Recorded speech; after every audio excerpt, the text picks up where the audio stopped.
শেষ চৈত্রের ঘ্রাণ লিখেছেন নূরজাহান আক্তার আলো। পর্ব সংখ্যা ৩৩। পরের দিন সকালবেলা, নতুন এক দিনের সূচনা। বেলা কতই বা হবে? এই ৭টা কি ৭:৩০। অন্যদিন ভোরের আজানের পরপরই চৌধুরী নিবাসে একে একে সবাই উঠে পড়েন, দৈনন্দিন কাজ শুরু করেন। রান্নাঘরে হুটোপুটি লেগে যায়, কিন্তু আজ নীরবতায় ছেয়ে আছে চৌধুরী নিবাস।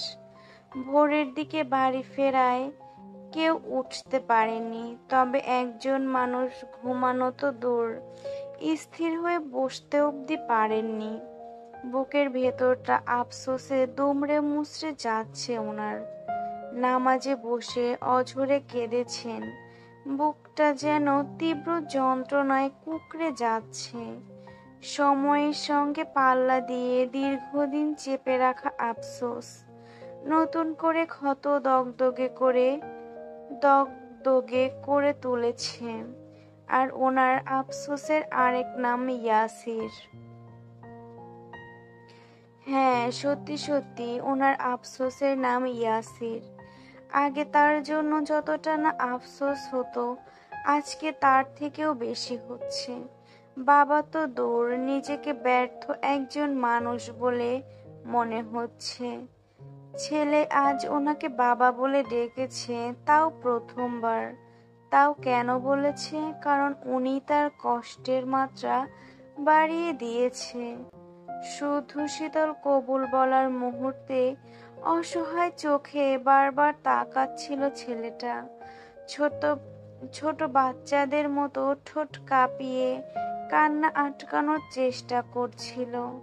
তার চোখ যেন চিৎকার করে অভিযোগ করে বলেছিল, ওদের থামাও বাবা, থামাও। কিন্তু সেটা আর সম্ভব ছিল না। ইয়াসির যেমন জেদি, তার থেকেও শুদ্ধ একরোখা। সেই মুহূর্তে যদি পুনরায় বাধা সৃষ্টি করত, তাহলে ইয়াসিরের জীবন আয়ু সেখানেই শেষ করত। বলা বাহুল্য, উনি ছোট ছেলের তীক্ষ্ণ রাগকে ভীষণ ভয় পান। কেননা ছেলের রাগের মাত্রা উনি দেখেছে।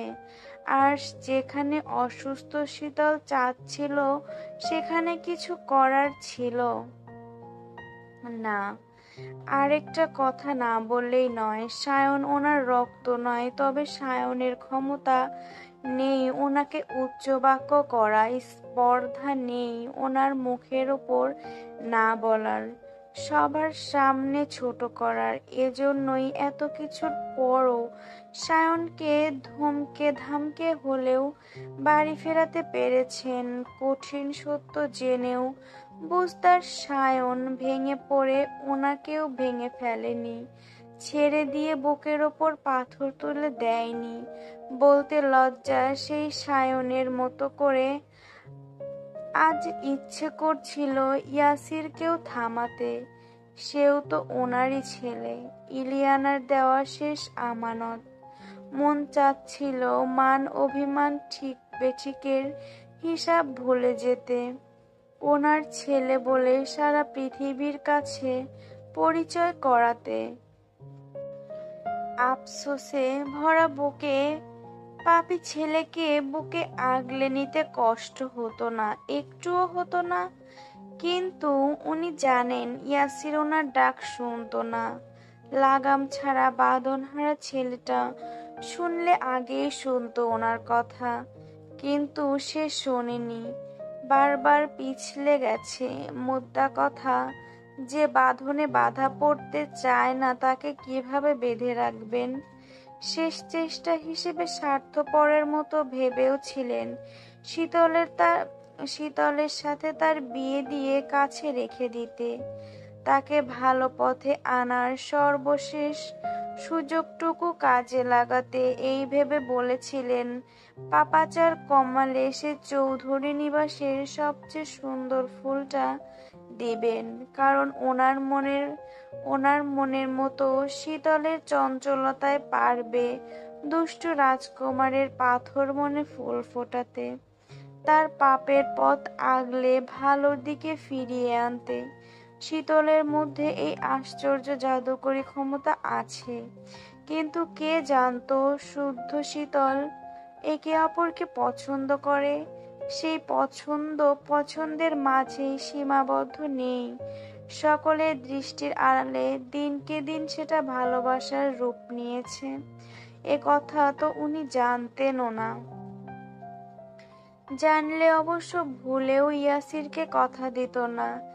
এখন এমন একটা অবস্থা, উনি আজকের পর থেকে শুদ্ধর চোখে চোখ রেখেও তাকাতে পারবেন না।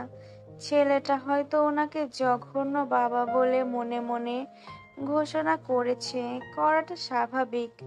যদিও আজ বলতেই হয়, এতদিন নিজের নৈতিকতা, কর্তব্য পরায়ণতা, নিষ্ঠাচার নিয়ে গর্ব ছিল ওনার, কিন্তু আজ এক নিমেষেই শেষ। অন্যরা কি বলবে পরের হিসাব। এখন নিজের মনই চিৎকার করে বলছে, তুমি বাবা হিসেবে খুব খারাপ, শারাফাত চৌধুরী খুব খারাপ। তুমি না পারলে ইয়াসিরকে সঠিক পথে আনতে, না পারলে ছেলেটার মুখে হাসি ফোটাতে। শেষ মুহূর্তে যা চেষ্টা করলে সেটাও আরেক ছেলের হাসি কেড়ে নেওয়ায় ঘৃণিত কাজও করতে যাচ্ছিল। আর সায়ন, তাকে তো তুমি শাসনে রেখেছ সব সময়। ভীষণ শখ করে ছেলেটা রাজনীতি করতে চেয়েছিল, সেটাতেও তোমার বাধা। তুমি বাবা হওয়ার যোগ্য না শারাফাত। বাবারা অন্তত এই রকম আচরণ করে না। নিজের মনের কথা শুনে শারাফাত চৌধুরী মলিন হাসলেন। না চাইতেও চোখের পানি ঝরঝর করে ঝরে গেল। ক্লান্ত শরীরে এলিয়ে দিয়ে এক দৃষ্টিতে তাকিয়ে রইলেন ঘূর্ণায়মান সিলিংয়ের দিকে। এরপর মনে মনে বিড়বিড় করলেন, আমার আল্লাহ জানে আমি আমার সায়নকে কখনো আলাদা চোখে দেখিনি, কখনো বাকি দুই সন্তানের সাথে তুলনা করিনি। তুলনা করবই বা কেন? ও তো আমার ছেলে, আমার আরেক সন্তান। হ্যাঁ, ওর রাজনীতি করা পছন্দ না, এ কথা ধ্রুব সত্য। শখের বশে কিছু করতে হলে অন্য কিছু করুক, রাজনীতি কেন? রাজনীতি শখের বশে করার জিনিসও না। আর কে চায় সন্তানের রক্ত দেখতে? কদিন পর পর আহত হয়ে বাড়িতে ফেরে এসব দেখতে কার ভালো লাগে? আমি মানি আমি খুব খারাপ বাবা, কিন্তু খারাপ বাবাদের মনে ভয় খারাপ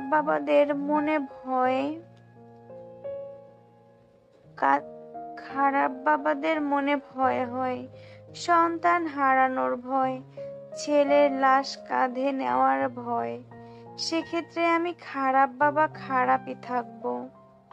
এ কথা ভাবতে ভাবতে ওনার চোখের কোণ বেয়ে জল গড়াতে লাগলো। এক ফোঁটা দু ফোঁটা করতে বালিশ ভিজতে লাগলো। ওনার পাশে ঘুমানো সিতারা অজানায় রয়ে গেল প্রিয় স্বামীর বুক চাপা কিছু কষ্টের কারণ, যেগুলো দগ্ধ করছে ওনার বুক পাঁজর। বেলা বাড়ার সাথে সাথে চৌধুরী নিবাসের সদস্যরা জেগে উঠল। সকলে আগে শীতলের খোঁজ নিতে শুদ্ধকে লাগাতার কল দিতেই থাকলো, কিন্তু কল রিসিভ হচ্ছে না। আবার কিচ্ছু হলো না তো? সবার মুখে চিন্তার ছাপ। সিমিন অস্থির হয়ে কল করলো।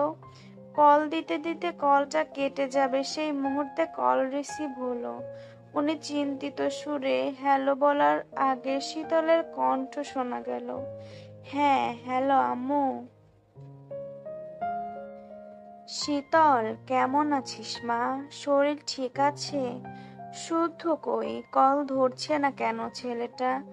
আম্মু, শুদ্ধ ভাই ঘুমাচ্ছে, ক্লান্ত লাগছে দেখে ডাকিনি, পাশ থেকে ফোন নিয়ে আমি রিসিভ করেছি। ওহ, তুই ঠিক আছিস? নার্স এসেছিল আর স্যালাইন দিয়েছে। সাবধানে, ক্যানোলাতে রক্ত উঠে যায় না যেন। উঠবে না, আসবে না তোমরা?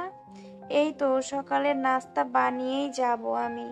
তাড়াহুড়ো করো না, ধীরে সুস্থে এসো, আমি ঠিক আছি। ঠিক আছে। শীতলের কথা শুনে সকলে স্বস্তির নিঃশ্বাস ছাড়লেন। ওদিকে একজন নার্স কেবিনের দরজায় নক করা মাত্রই শীতল নিচু স্বরে জানতে চাইল কে এসেছে। নার্স বলল, ম্যাম, আপনার স্যালাইন শেষের পথে, ওটা খুলে দিতে হবে। এ কথা শুনে শীতল একবার তাকালো ঘুমন্ত শুদ্ধর দিকে। ওপর হয়ে কি সুন্দর করে ঘুমাচ্ছে তার বিশুদ্ধ পুরুষ। মূলত তার ঘুমটা ভাঙতে চাচ্ছে না বলেই কত কষ্ট করে ফোনটা কাছে টেনে কল রিসিভ করলো। এজন্য গুলি লাগা হাতেও ব্যথা পেয়েছে। এদিকে আবার এই নার্স এসে হাজির। এদিকে স্যালাইনও শেষের দিকে খুলতে হবে দেখে সে নিচু স্বরে বলল, শব্দ না করে নিঃশব্দে আসুন। এ কথা শুনে নার্স নিঃশব্দে কেবিনে প্রবেশ করলো। দুটো বেড একসাথে দেখে বিস্ময় নিয়ে তাকালো ঘুমন্ত পুরুষটার দিকে। বলা বাহুল্য, পুরুষটা দেখতে বেশ। তাকে ওভাবে তাকাতে দেখে শীতল ফিসফিস করে বলল, ওটা আমার স্বামী, ঘুমাচ্ছে, ঘুমাক, শব্দ করবেন না প্লিজ। আসলে ওর মাথায় একটু সমস্যা আছে, বলতেও লজ্জা লাগছে। আসলে হয়েছে কি, আমার শ্বশুরবাড়ির বংশগত রোগ এটা। সব সময় রাগে না, তবে তাদের ঘুমের ব্যাঘাত ঘটলে মেজাজ চড়ে যায়। তখন যাকে সামনে পায় তাকে ধরে কামড়ে দেয়। এ কথা শুনে অল্প বয়সী নার্স মেয়েটা আরেক দফায় অবাক হয়ে তাকালো শুদ্ধর দিকে। এমন সুদর্শন পুরুষের মাথায় সমস্যা আছে দেখে বোঝাও যায় না। আহারে, সবই কপাল, রোগ তো আর বলে কয়ে আসে না। রোগের কাছে সবাই কাবু হতেই হয়। এসব ভেবে শীতলের স্যালাইন দেওয়া হাত মুক্ত করলো। নিঃশব্দে ক্যানুলার মাধ্যমে দুটো মেডিসিন ধীরে ধীরে ইনজেক্ট করলো। শীতল ব্যথায় চোখ কুঁচকে নিল। কি মেডিসিন কে জানে, রগে যাচ্ছে তো জ্বালাপোড়া করতে করতে। তবুও সে কোনো শব্দ করলো না। ডাক্তার নাকি মুখে খাওয়ার অনুমতি দিয়েছে, স্যালাইন বন্ধ আপাতত। এ কথা বলে ক্যানোলার মুখ বন্ধ করে নিঃশব্দে বেরিয়ে গেল। উনি যেতেই শুধু চোখ খুলে শীতলের দিকে তাকিয়ে রইল। শীতল ওর তাকানো চোখে দেখে মিষ্টি করে হাসলো, বলল, গুড মর্নিং সোয়াইপ শুদ্ধ। বিয়ের প্রথম সকালে অনেক অনেক ফুলের শুভেচ্ছা রইল। শুদ্ধ কিছুই বলল না, যেভাবে তাকিয়ে রইল সেভাবেই তাকিয়ে রইল। আবার তাকে জ্বালানোর কাজে লেগে পড়েছে। কি যেন বলল, সে নাকি পাগল, যাকে তাকে ধরে কামড়ে দেয়। ব্যাঙাচির ঘরের ব্যাঙাচি আর ভালো হবে না। শীতল ভাবলো এক্ষুনি ধমকে উঠবে, কিন্তু শুদ্ধ সেটা করলো না, বরং গড়ন দিয়ে চলে এলো শীতলের খুব কাছে। বিনা বাক্যে শীতলের গলায় মুখ ডুবিয়ে বলল, জ্বালাতে খুব ভালো লাগে তাই না? হতভম্ব শীতল কোনো কথা বলতে পারল না, লজ্জা পেল বটে, তবে কিছু একটা উচিত ভেবে বিড়বিড় করে বলল, আমি জ্বালালে সহ্য করতে পারবি? ক্ষুধা লেগেছে, কিছু খাবো। এ কথা শুনে শুধু চট করে মুখ সরিয়ে উঠে দাঁড়ালো। এদিক ওদিক দেখে ফোন খুঁজে কল করলো কাউকে, নাস্তা আনতে বলে নিজেও উঠে পড়লো। মিনিট 5 পর হাসান নাস্তা নিয়ে আসলে দুজন মিলে বেড আরেক অবস্থানে রাখলো। হাসান সারা রাত হসপিটালে ছিল, এখন ফিরবে বিদায় নিয়ে বেরিয়ে গেল। শুদ্ধ শীতলকে যতটুকু পারলো ফ্রেশ হতে হেল্প করলো, তারপর নিজেও খেলো, শীতলকেও খাইয়ে দিল। এর কিছুক্ষণ পর সিমিন, সিতারা, স্বর্ণ আর সায়ন এলো। শুদ্ধ শুদ্ধ ভাইয়ের সাথে ইশারা করে বেরিয়ে গেল। পরক্ষণে ফিরে এসে শীতলকে বলল, একটা কাজে যাচ্ছি, ফিরতে লেট হবে। কথা বলে সে বেরিয়ে গেল। কোথায় যাচ্ছে, কেন যাচ্ছে সেসব কিছুই বলল না। সারাদিন কোনো খোঁজও পাওয়া গেল না। ফিরল একবারে মধ্যরাতে, তখন শীতল ঘুমাচ্ছিল। বিকেলের দিকে সাফওয়ান চৌধুরী এলে সিমিন আর সিতারাকে ওনার সাথেই বাড়ি পাঠিয়ে দিল সায়ন। সে আর স্বর্ণ হসপিটালে থাকলো। শুদ্ধ ফিরলে তারা দুজনে বাইকে করে নিজের মতো সময় কাটিয়ে বাড়ি ফিরল। এভাবে দেখতে দেখতে প্রায় 4 দিন পর শীতলকে রিলিজ দেওয়া হলো। ভালোই শীতলও মুক্ত পাখির ন্যায় এক আকাশ সমান খুশি নিয়ে বাড়ি ফিরে গেল। তবে মেডিসিন চলছিল, চলবে। প্রচলিত কথায় আছে, সময় হচ্ছে বহমান স্রোত, যা চলে নিজস্ব গতিতে। সেই সময়ের অঙ্ক কষতে কষতে পেরিয়ে গেল একটা মাস। একটু দুর্বল হয়েছে একের পর এক ধেড়ে আসা ঝড়ে।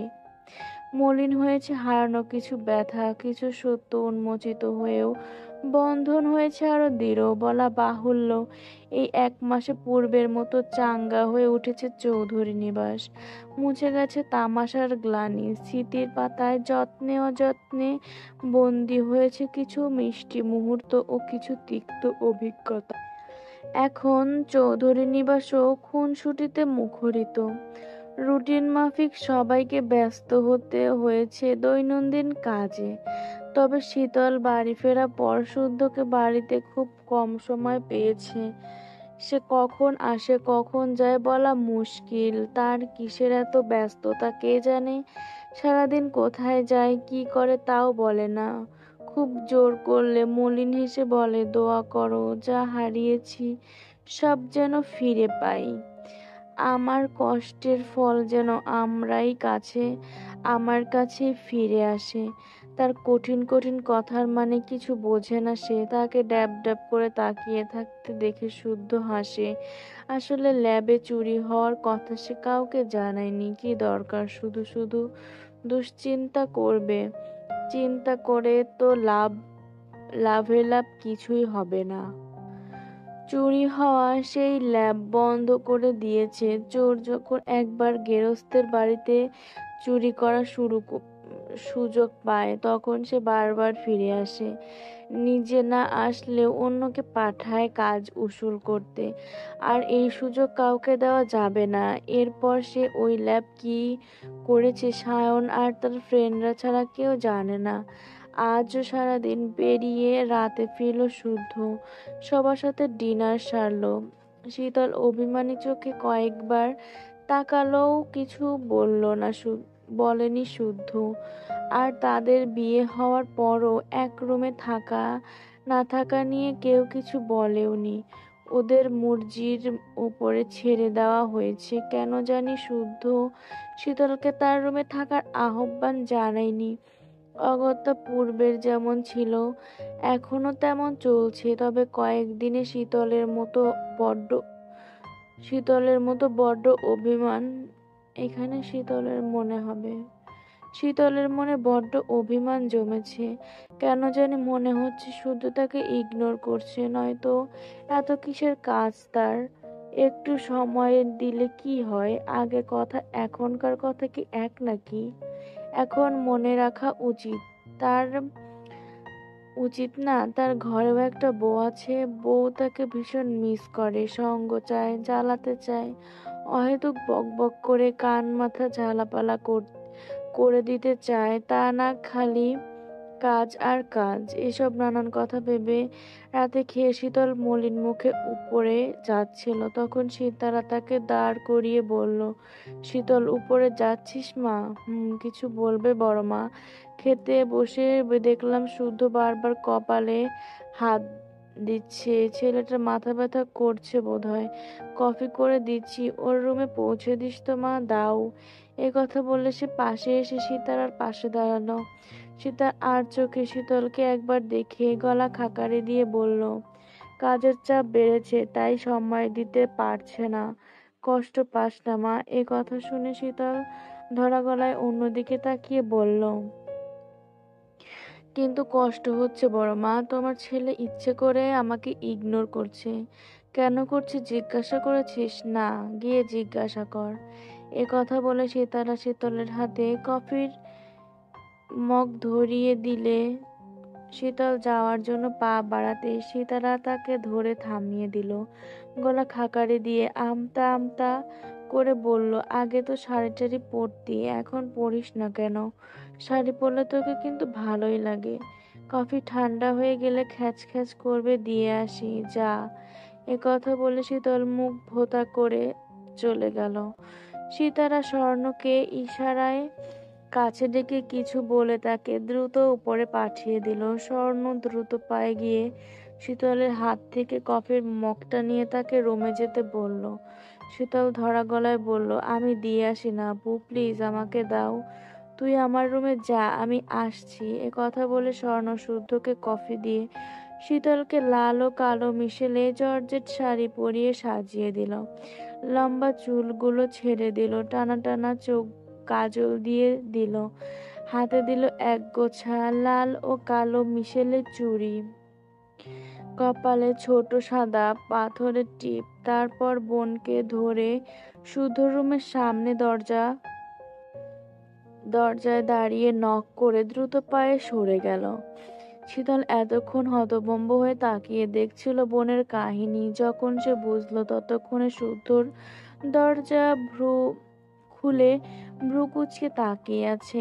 এত রাতে তার সাজগোজ দেখেও কিছু বলল না, বরং দরজা থেকে সরে দাঁড়ালো। শীতল ধীর পায়ে রুমে ঢুকলো, দরজা আটকে তাকিয়েই রইল শীতলের দিকে।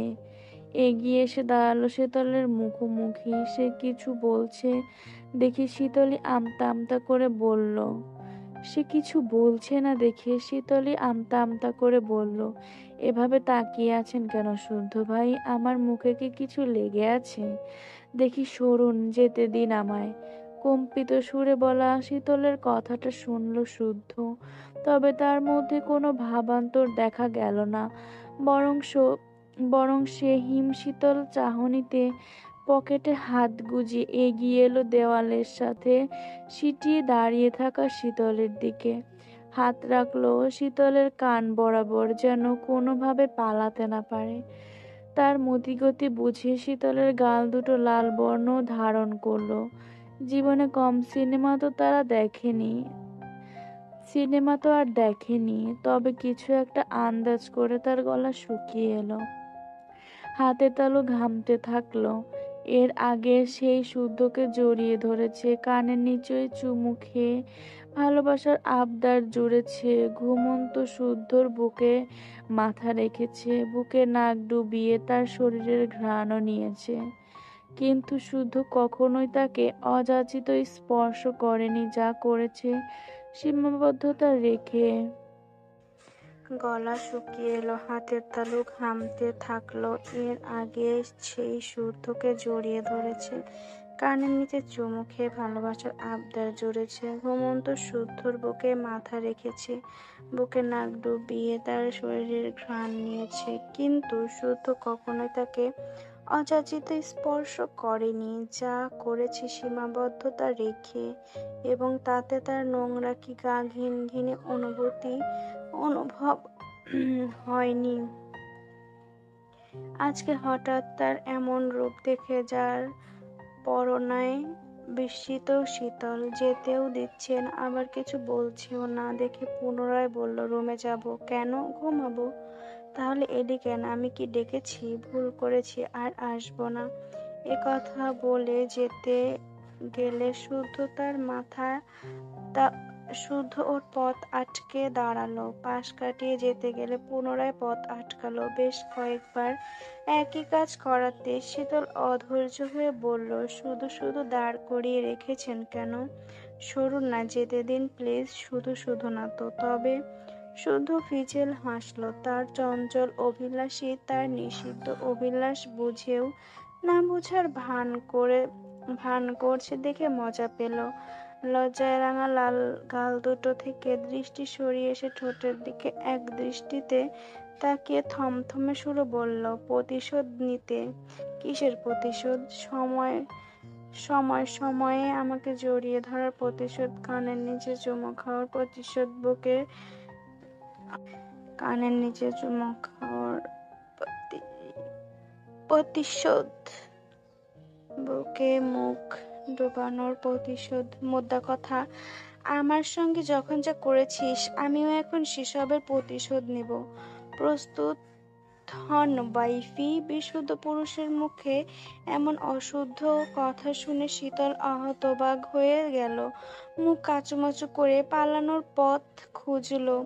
গাইগুই করে ছেড়ে দেওয়ার বাহানা দেখালো। শুদ্ধ থমথমে মুখে তার সব তাল বাহানা দেখলো, বুঝলো। এরপর আচমকা শীতলের দুই গাল চেপে ধরে ঠোঁটে ঠোঁট বসিয়ে কয়েক সেকেন্ডের ব্যবধানে ছেড়ে দিল। শীতল কোনো প্রতিক্রিয়া দেখানোর আগে পুনরায় শক্ত করে তার ঠোঁটে গালে গলায় চুমু খেয়ে বলল, তোকে এভাবে কখন আদর করেছি? শুদ্ধ থমথমে কণ্ঠস্বর আর ঘটে যাওয়ার ঘটনা বেচার শকড। সেই অবস্থায় শুদ্ধ থমকে পুনরায় জিজ্ঞাসা করলেও কিছু বলতে পারল না। তখন শুদ্ধ তাকে তৃতীয়বারের মতো একইভাবে চুমু এঁকে ছেড়ে দিয়ে বলল, এভাবে কখনো আদর করিনি আর করবও না। আমার এত লোভও নেই, তবে ভদ্র আছি, থাকতে দে, নয়তো অনুষ্ঠানের অপেক্ষা আর করা হবে না।